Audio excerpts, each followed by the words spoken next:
Incroyable. Le plus attendu des crossovers. Oui, c'est vrai, c'est exceptionnel, exceptionnel. Deuxième spectacle, félicitations et tout, en tournée partout en France le 23 et le 24 avril prochain à l'Olympia. Et c'est déjà complet, félicitations. Merci, merci. Du 5 au 7 juin au Théâtre des Nouveautés à Paris, spectacle coécrit et mis en scène par ton acolyte Zaïd Saebdine. Quel est le pitch ?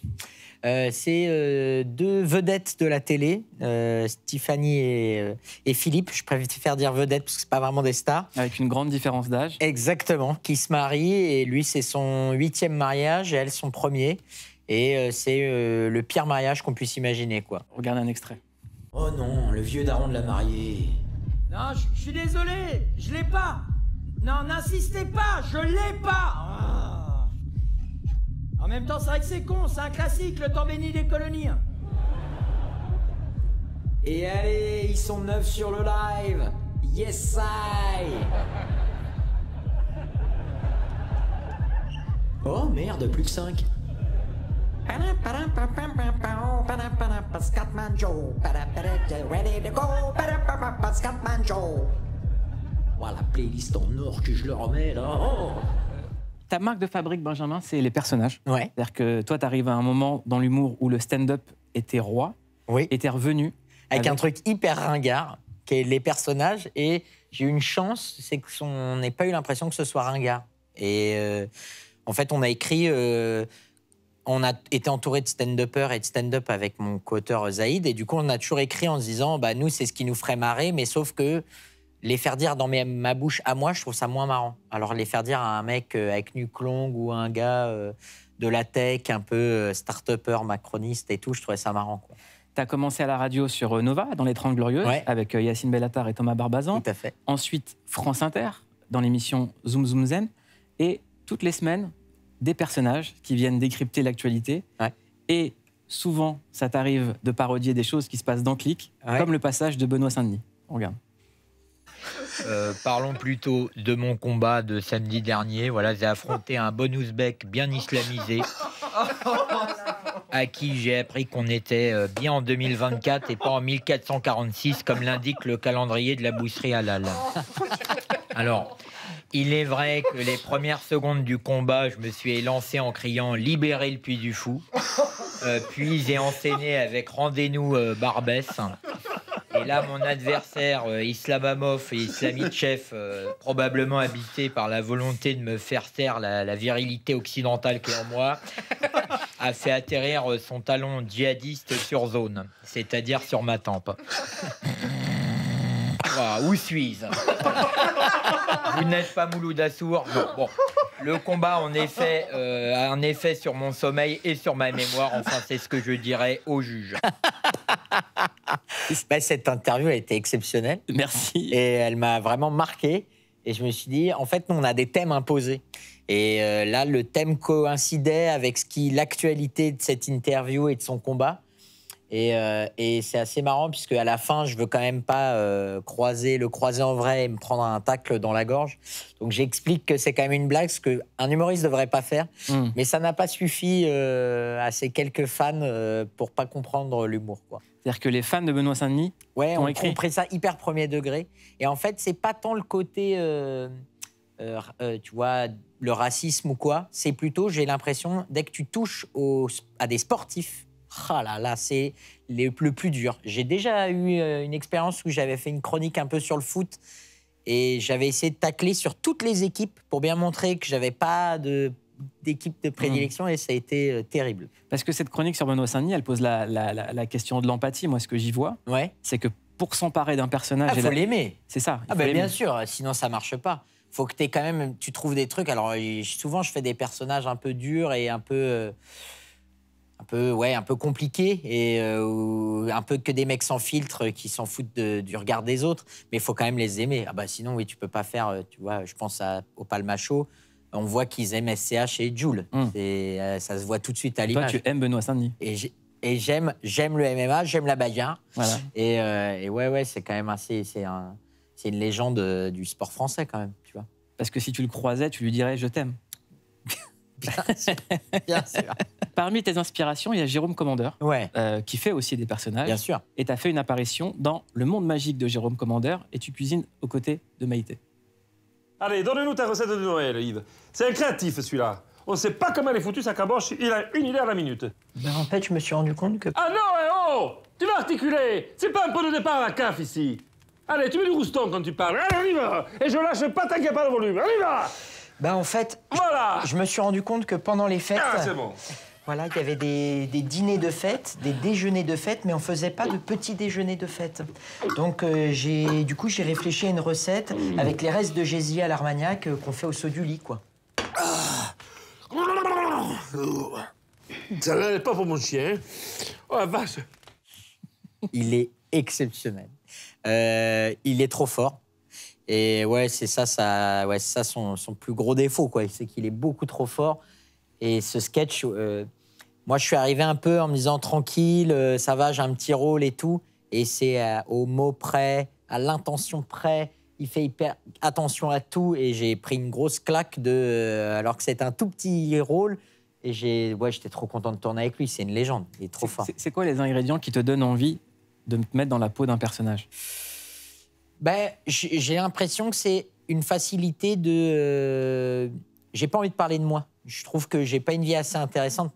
On verra peut-être tout à l'heure, mais j'ai l'impression que j'ai pas une vie assez trépidante pour la raconter aux gens. Alors je préfère inventer une...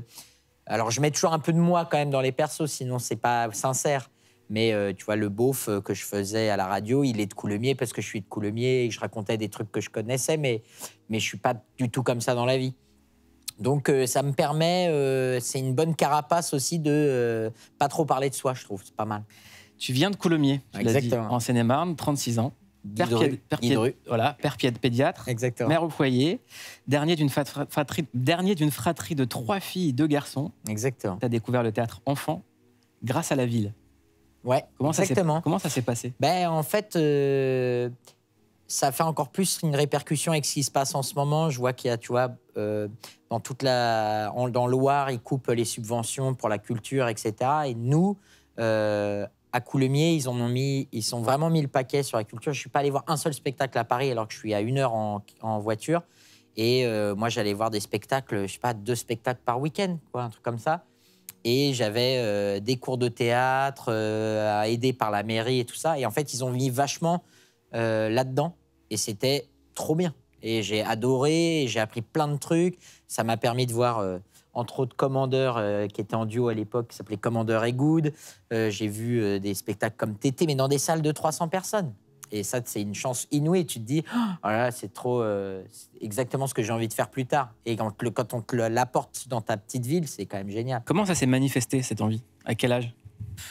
Je pense assez tôt, quand j'étais petit, j'avais vraiment la tête de Douy avec les chicots de dingo. Hein, donc, tu peux être que marrant, en vrai. Enfin, si tu veux capter l'attention et qu'on t'aime bien, il faut être rigolo, quoi. T'as pas le physique pour, donc fais des blagues.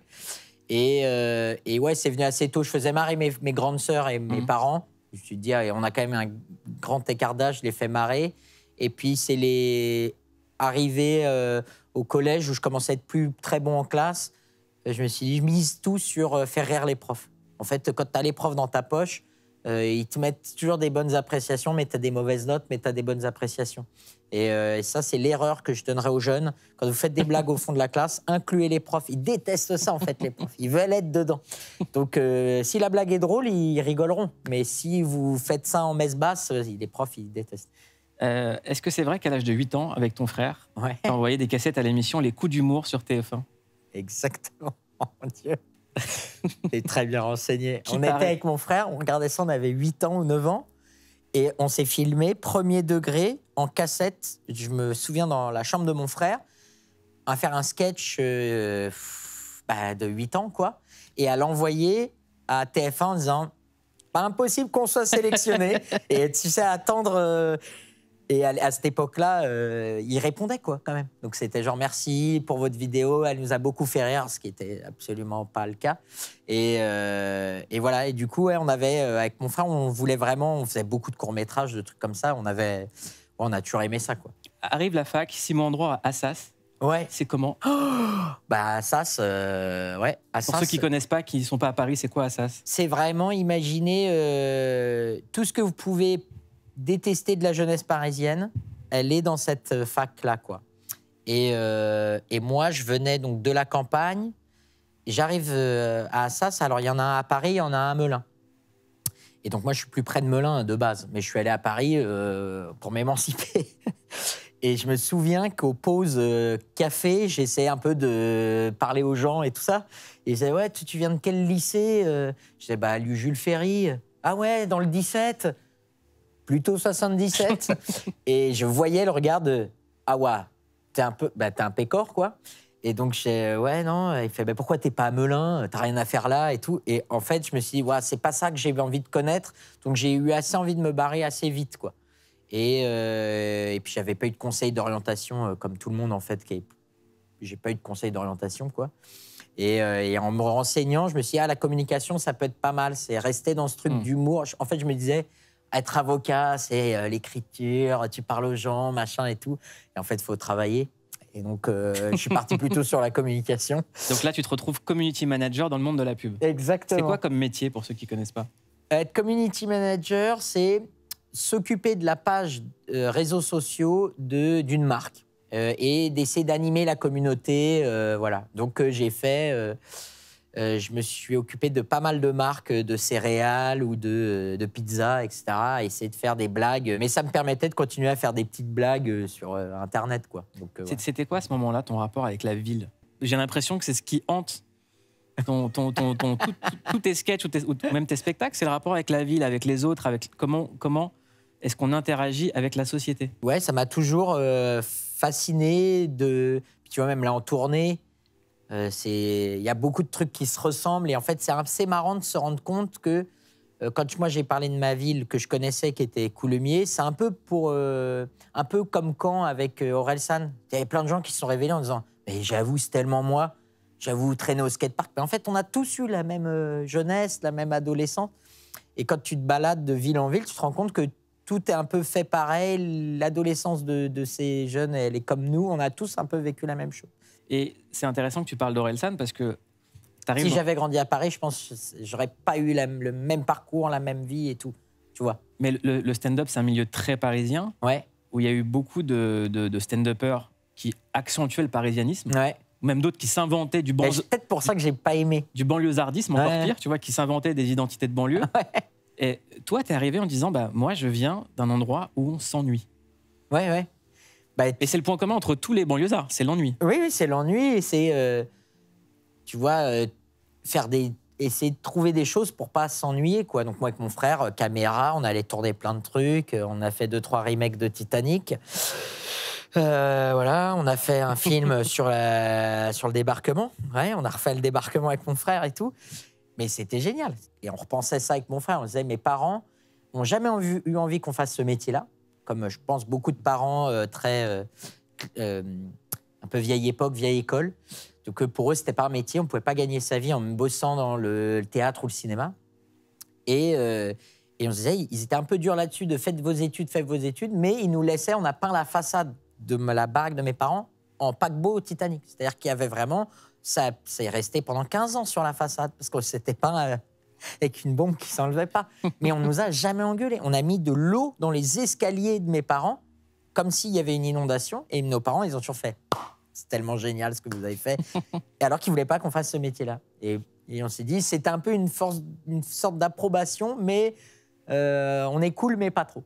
Arrive ensuite le cinéma, mais le vrai cinéma, pour de vrai. Ouais. 2021, OSS 117, un petit rôle dans Alerte Rouge en Afrique Noire. Ouais. Pourquoi tu rigoles comme ça? Ouais, parce que je dis 2 phrases, quoi. Ouais, mais qui m'ont marqué. 2021, En passant pécho, ouais, Netflix. Exactement. Et en 2024, tu donnes la réplique à Charlotte Gainsbourg. C'est que si vous voulez, moi, j'ai une maison de campagne à 1 heure d'ici. On y sera tout le week-end avec des amis, donc si vous voulez prendre l'air, évidemment, on a plusieurs chambres. Allez pas vous faire d'idées.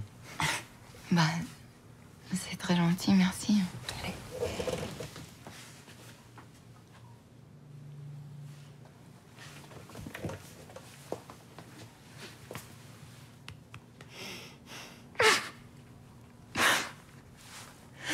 Je pleure pas. Oh non, mais j'ai rien dit. Hein. Il faut nous raconter. Alors, Florent Bernard, le réalisateur de ce superbe film qui s'appelle Nous les Leroy, a voulu placer un peu tous ses copains dans le film, en tous sur des petits rôles, etc. Et il me dit, ouais, je pense à toi pour être le patron voilà, de Charlotte. Est-ce que ça t'intéresse? J'ai dit, attends, Charlotte Gainsbourg, j'ai une réplique avec elle et tout. Il me dit, oui, tu vas lire. Et en lisant, elle me pleure sur l'épaule. Je lis ça, quoi. Et là, je dis, mais direct, oui, avoir Charlotte Gainsbourg qui te pleure sur l'épaule, c'est de ouf. Et je suis arrivé, moi, c'était le dernier jour de tournage. Donc, c'était hyper bizarre, puisque Florent Bernard me faisait refaire la prise 200 fois. Et je lui dis, je suis nul ou... Il me dit, non, c'est parce que comme c'est vraiment le dernier plan, on profite au max et tout. Et voilà, moi, je suis arrivé, premier jour, tout le monde chiale. C'était une drôle d'ambiance. Et Charlotte, elle est comment? Charlotte, elle est géniale. Ouais. Non, elle est comme tu imagines. Ça me faisait quoi. tellement délirer d'un jour te poser cette question à la Charlotte, télé. elle est comment? Et Charlotte, elle est comment? Et parti J'adore. comme ça. Ouais, j'adore. Je suis tombé dedans, j'ai dit, elle est super, quoi. Faut que je reprenne un peu le contact, mais non, elle est trop bien. Et là, tu vas être à l'affiche d'une comédie très attendue. Merci. Qui s'appelle L'amour, c'est surcoté, de Mourad Winter. Et on a une exclue pour les téléspectateurs de Canal+, abonnés à Canal+. Mais non. La bande-annonce. Tu sortirais avec un mec qui me ressemble, genre un peu à la même tête? Non. Bah, moi non plus. Ça faisait pile 3 ans que j'avais perdu mon meilleur pote. J'avais un truc à me prouver. Les seules fois où t'as concrétisé, c'était des plans Ace Maf. C'est bon, je suis discret, c'est tout. Enchantée, je m'appelle Madeleine. Moi, c'est les pancakes. Très marrant, ça. Tu vois, qu'est-ce que je t'avais dit? Il s'est encore inventé une nana, lui. Mais t'inquiète, arrange pas, on va ken. Hein. Quoi? Pourquoi t'as tout ça là? Allez. T'es de prostituée. Mais... Toi, je te préviens, pas de vanne raciste. T'as cru que j'étais un animal ou quoi? T'es un animal, Ouais, frère. t'es un animal. J'en connais un qui va encore envahir un nouveau pays. Mon zob. Tous tes frères sont déjà casés. Toi, ça en est où?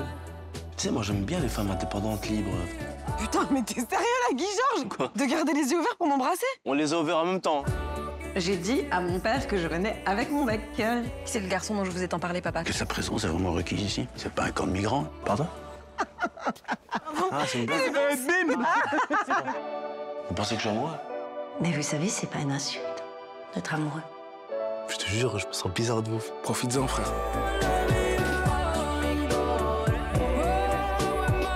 Vous, les jeunes, vous rencontrez sur Tinder. T'as dit quoi, papa? C'est les sites de rencontre à Zobé, là.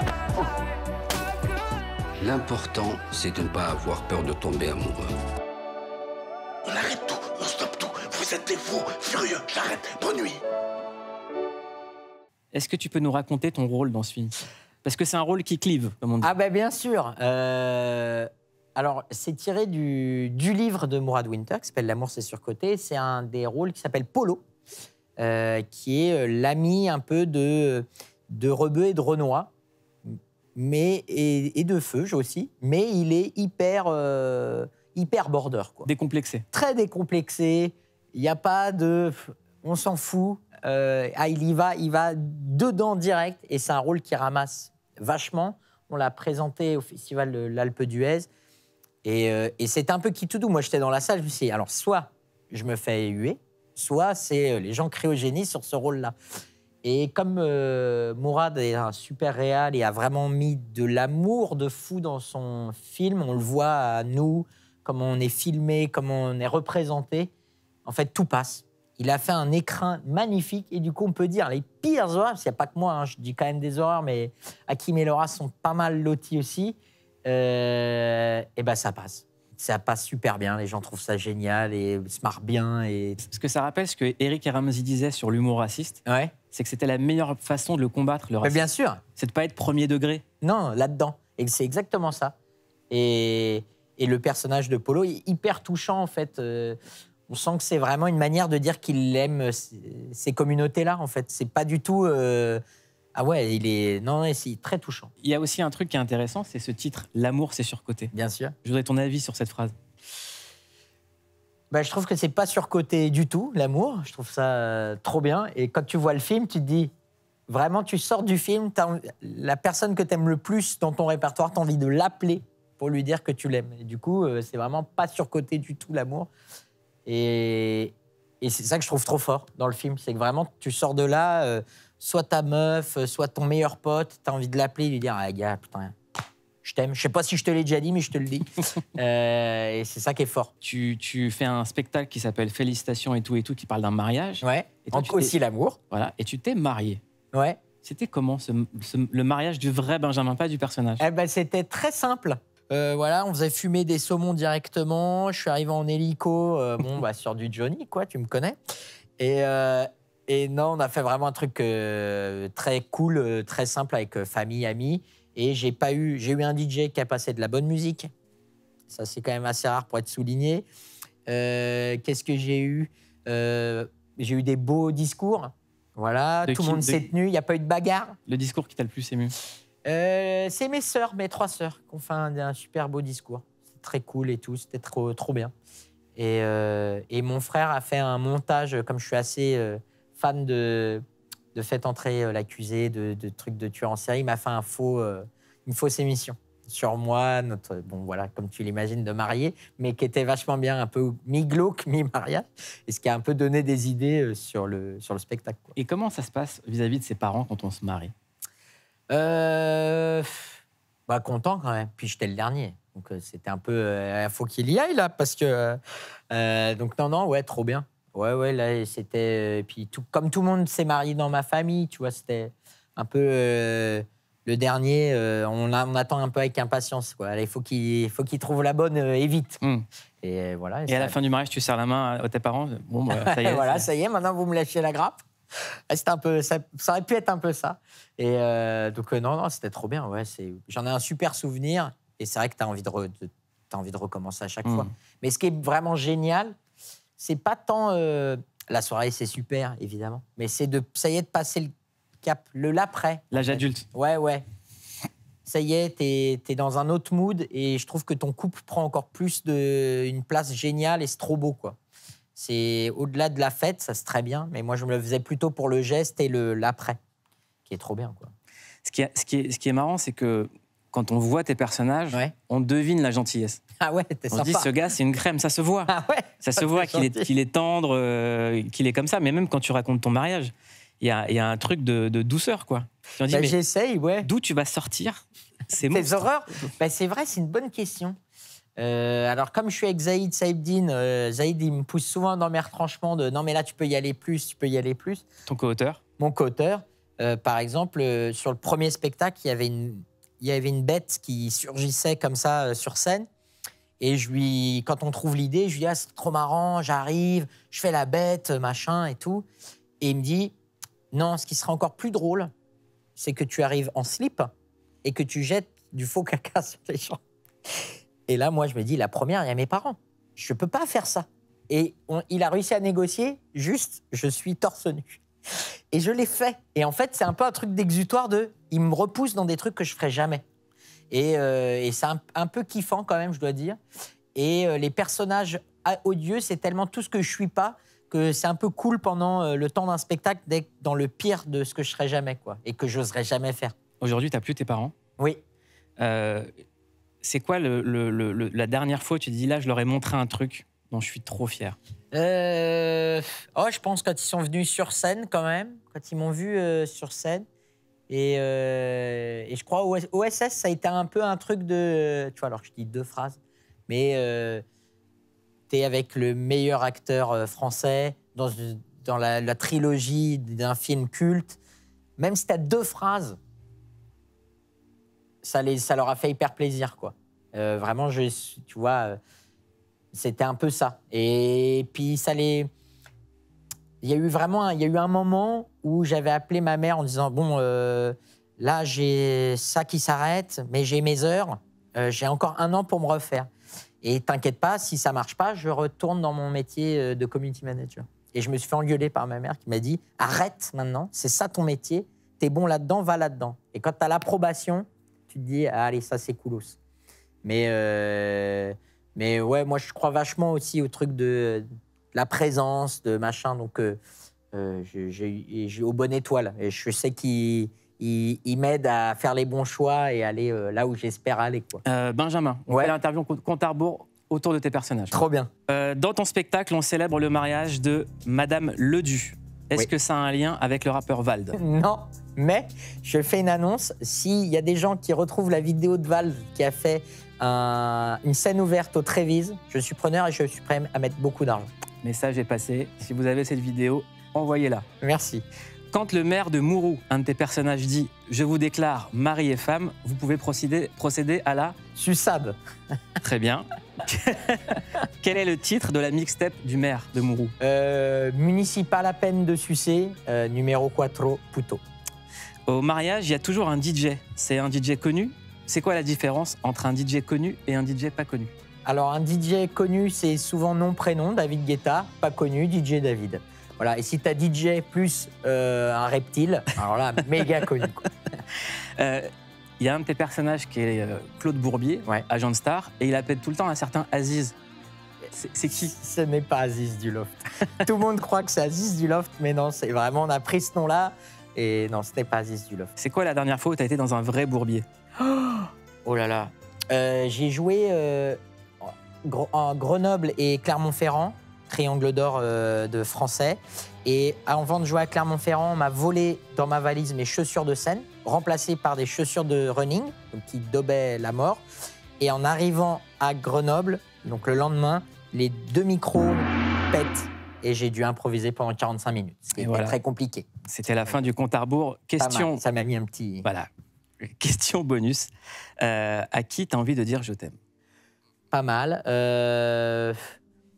Premier cercle. Femmes, frères, sœurs et amis. On avait dit Jamil Le Schlag. Pardon. À Jamil Le Schlag, que j'embrasse. Voilà, c'est ça. J'ai oublié. Parmi tes personnages, tes imitations, il y en a un qu'on aime beaucoup, c'est moi. Oui, c'est vrai. Et franchement, ça me fait mourir de rire. Merci. Et je trouve ça génial. Et donc, je te propose de finir Click en moi. Trop sympa. Et je te laisse carte blanche pour faire ce que tu veux. T'as envie de leur dire quoi aux gens qui disent que tes dents, on dirait une casse automobile? Est-ce que tes dents, elles sont pas l'image de la France, divisée? Qui dit ça? Ne te méprends pas, Kakarot. Je suis le vrai prince des Saiyans.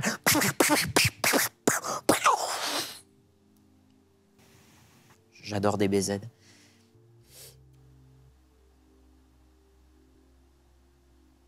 Ton humour est nécessaire, Benjamin. T'as une belle lumière. Tu me rappelles Omar Sy, quelque part.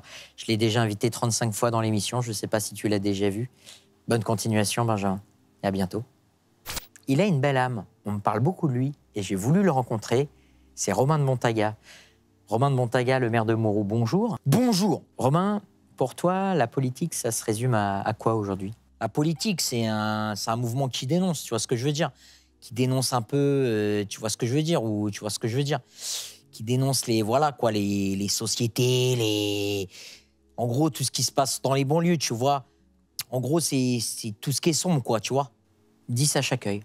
Coucou Mouloud, je me permets d'intervenir sur ce que je viens d'entendre. En effet, Romain de Montaga vient de répéter à plusieurs reprises « tu vois », qui vient du latin « videre », percevoir par la vue, être témoin de. Témoin, dénoncer, poucave, selon son argot, Pookie, qui signifie balancer, balance, balance, balance-toi, Tony Parker, basket, NBA, l'Amérique, Rick et Morty, diminutif de Mortimer, qui est une œuvre de fiction. Le mot fiction vient du latin fingere, qui ressemble à finger, doigt, péteux, baltrou, composé de plusieurs plis qu'on ne peut pas lisser avec un fer à repasser, sinon aïe aïe aïe, ouyouyou, le trou-trou qui brûle. Brûler, voilà, qui signifie consumer. Ça suffit, il faut que ça cesse. Click, c'est fini pour aujourd'hui. Je voudrais remercier toutes les équipes, mais surtout mon chouchou, celui qui a une belle âme et qui ressemble à Mister Popo dans Dragon Ball, Benjamin Tranier.